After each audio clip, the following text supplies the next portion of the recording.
Sarah Jane Adventures, The Temptation of Sarah Jane Smith, the fifth story of Series 2, is written by Gareth Roberts and it's starring Elizabeth Sladen, Tommy Knight, Daniel Anthony, and Jilly Mohindra and Alexander Armstrong.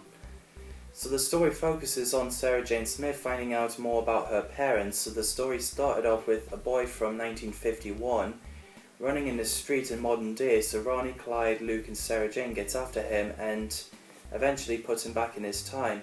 This is exciting stuff. It was a time fissure that they went through, a weakness in time and space, a rent in the fabric of the web of time itself. Sarah Jane finds out she's in Foxgrove in 1951, so she quickly went back to that time and closed the portal. Obviously the teens wanted to have a look, but Sarah Jane wouldn't allow it. She mentioned that the Doctor knows what he was doing most of the time. The bit where Trickster appeared, I was like, oh my god, what's going on here? So the whole gang went home. Sarah Jane tells Luke that her parents died when she was a baby. They left her alone in the pram on the street and drove off. They drove straight into a broken tractor, which is a mystery.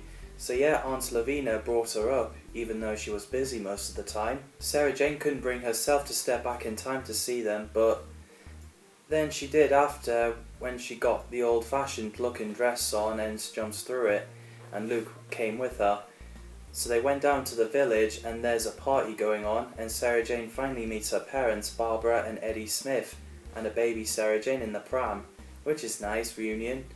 They're played by Rosanna Lavelle and Christopher Pizzi. I think they did an excellent job. I bet those two felt absolutely surreal playing the parents of one of the most popular Doctor Who companions.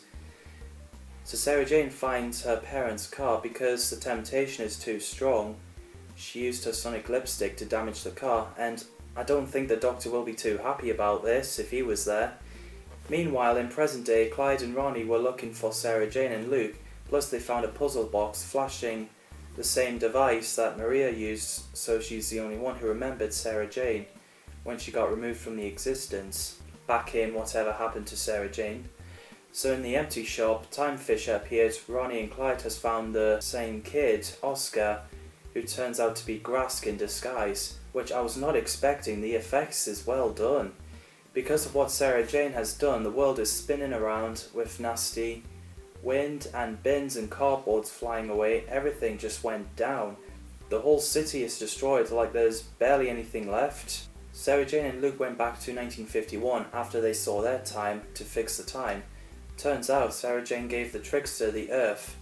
So while Clyde and Ronnie are walking around in their alternative timeline, Sarah Jane and Luke figure out how to stop the Trickster.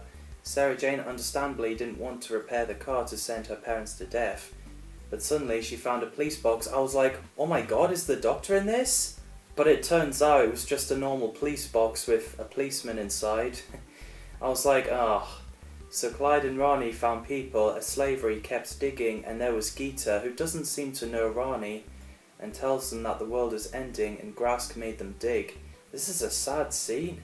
So after Sarah Jane and Luke asked Barbara and Eddie if they've seen anything strange, they walked off and Barbara went with them. So Clyde and Ronnie talk to a Grask.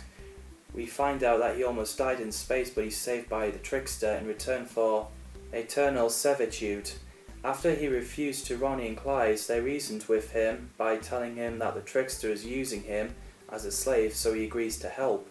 And Clyde promised he will give him the puzzle box in return. Not sure how Sarah Jane would feel about this. So Ronnie went through the portal to 1951. So Sarah Jane is scanning around. Ronnie bumped into Eddie and baby Sarah Jane looking for the old Sarah Jane.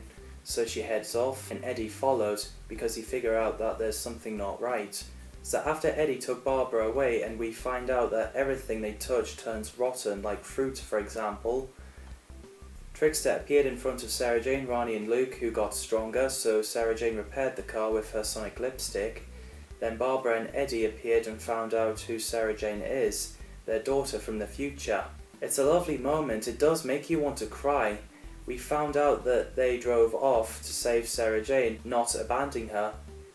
So as a result, Trickster has grown weaker and disappeared. Timeline is restored, so Sarah Jane, Luke and Ronnie came back in their time. Clyde gave the Grask a puzzle box and disappeared.